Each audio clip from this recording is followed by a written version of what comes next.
Hello everyone! Welcome to my bold and the beautiful news channel. I hope you're all having an amazing day. Before we dive into today's content, make sure to hit that subscribe button and show some love by giving this video a thumbs up. In Forrester's plant office, Trust grins and blazes to Carter, shielding her line in the gathering. Brooke shows up in the entryway and inquires as to why she's grinning in the workplace. Trust is simply attempting to contemplate what is conceivable. They go over her inclination under tension about her line. Brooke uncovers she went to refresh Minister on the line being in peril and Carter coming to her protection. He's an exceptional man. Brooke B&B. In the primary office, Carter questions why Steffi doesn't have expectation for the future on the present plan. She doesn't know how she needs to manage it yet. Carter grimaces, "You know my sentiments on it." Steffi doesn't exactly figure out that. "For what reason are you campaigning so hard for expectation for the future?" Carter says it gets more youthful customers, which will be really great for culture down the line. Steffi says in the event that it's still failing to meet expectations, she'll need to cut the line. Carter tells her, "We discussed this." He demands this moment isn't the opportunity. Carter is certain that Steffi can take this organization past its foundations. Talk goes to the adornments line, which left when Quinn did. Carter tells Steffi they don't need to lose that business. He ventured to set up a gathering. Have a receptive outlook. He opens the entryway and Ivy strolls in. "Greetings, Steffi." Steffi gops, "Ivy."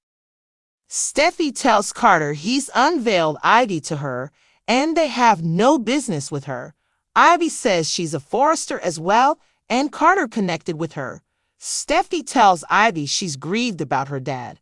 John was an unbelievable man. She's recently confounded and has no clue about what's happening.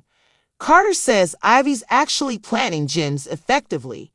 Bringing her back would be a round-trip second and a help for the organization. Ivy says they haven't addressed Eric at this point. They came directly to her.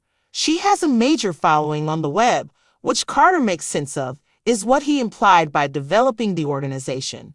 Ivy needn't bother with an office. She simply needs an open door. Steffi inquires, "And our assets?" Carter scowls. Ivy says Forrester is the main organization she's addressed. It seems like home there. She figures her work would be esteem added, and so does Carter. He gestures and inquires as to whether they can examine it. At Il Giardino, Shyla tells Minister she doesn't have the foggiest idea what he put in the recipe today, yet gourmet expert can barely stay aware of interest. Elder jokes, "The recipes aren't the main thing that are powerful around here." "Do you deny it?" Shyla tells him no, yet he would be advised to not be offering his recipe to any other individual. She realizes Brooke dropped by yesterday. Minister says she simply needed to discuss their girl. Minister Sheila B&B. Shyla lets Minister know that Trust's simply having a tough time. They go over Trust kissing Finn and making a foe of Steffi, who's been attempting to reassess the line for some time now. Sheila feels Edge will mediate and calls attention to strongly expects in good company in this. Minister supposes on the off chance that Brooke is coming to him, it should be terrible. Sheila guarantees him that Brooke will make every effort to help Trust. Minister uncovers that Carter Walton has additionally been coming to her guard. In the plant office, Brooke and Trust go over Carter being in her corner. Brooke thinks he regards her. Trust would rather not put him carefully targeted. Brooke consoles her. Carter is CEO of the organization, Edge's dearest companion, and he's in her corner. She's sure he will show up for her. Brooke trusts B&B.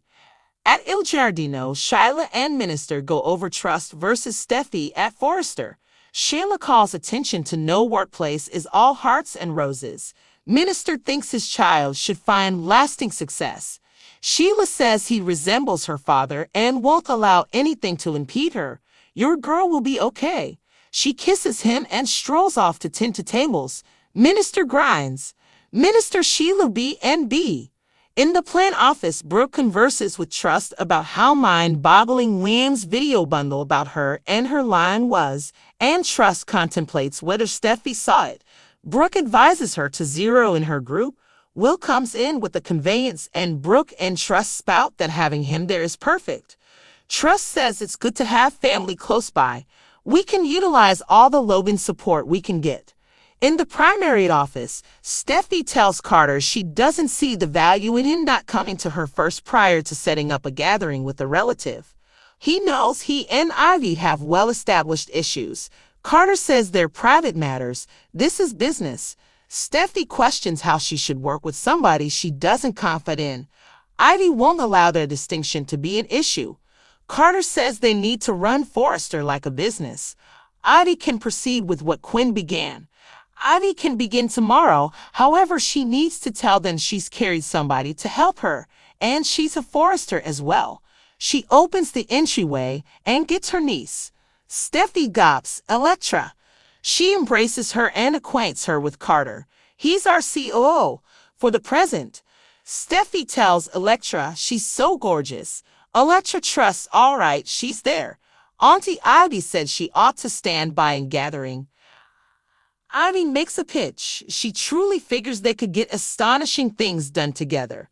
In the plant office, Will asks expectation for what reason she wants Logan's support. Trust won't get into that tricky situation. Will needs to be aware. Trust expresses some of the time there are different sides there. Will surmises the Logans and the Forresters. He jests, simply be happy you're not a Spencer. Trust simply maintains that Hinge should have a ball there. Brooke inquires as to whether Bill knows. Will broke it to him a day or two ago, yet he comprehended when he enlightened him concerning every one of the delightful ladies. They chuckle. Trust certain one of them will be excited to meet a catch like him. In the primary office, Steffi feels she's being bulldozed at the present time. It seems like Ivy believes that hers should give her a group. She's not rejecting that Ivy's capable, and she is grieved about her dad. Elektra believes that her granddad couldn't imagine anything better than to see them generally cooperating. They make sense of that she's the little girl of John's child, likewise named John, Ivy's sibling, and that Elektra didn't experience childhood in Australia as her family moved around a great deal. However, she generally remained nearby Auntie Ivy. She generally admired Steffi as well, and even composed a report on her once. Steffi imagines that is sweet. She composed a report on her grandma. It implies a ton, and she's excited to see her. Ivy realizes they've had their disparities before, however they've developed and developed. Ivy can add to the organization in the event that they could cooperate. Carter pronounces that they can take the business past anything they've at any point longed for, however she needs to begin imagining something amazing. She should quit taking steps to expect the future and express yes to Ivy and the adornments line. He quips, just be glad you're not a Spencer. Hope just wants him to enjoy himself there. Brooke asks if Bill knows. Will broke it to him the other day, but he understood when he told him about all the beautiful women. They laugh. Hope's sure one of them will be thrilled to meet a catch like him. In the main office, Steffi feels she's being steamrolled right now. It sounds like Ivy wants her to give her a team. She's not denying that Ivy's talented, and she is sorry about her father. Elektra thinks that her grandfather would love to see them all working together. They explain that she's the daughter of John's son, also named John, Ivy's brother, and that Elektra didn't grow up in Australia as her family moved around a lot, but she always stayed close to Aunt Ivy. She always looked up to Steffi too, and even wrote a report on her once. Steffi thinks that's sweet. She remembers writing a report on her grandmother. It means a lot, and she's thrilled to see her. Ivy knows they've had their differences in the past, but they've grown and matured. Ivy can contribute to the company if they could work together. Carter declares that they can take the business beyond anything they've ever dreamed of, but she has to start thinking bigger. She must stop threatening to cut hope for the future and say yes to Ivy and the jewelry line. Thanks for watching. Don't forget to subscribe for more updates.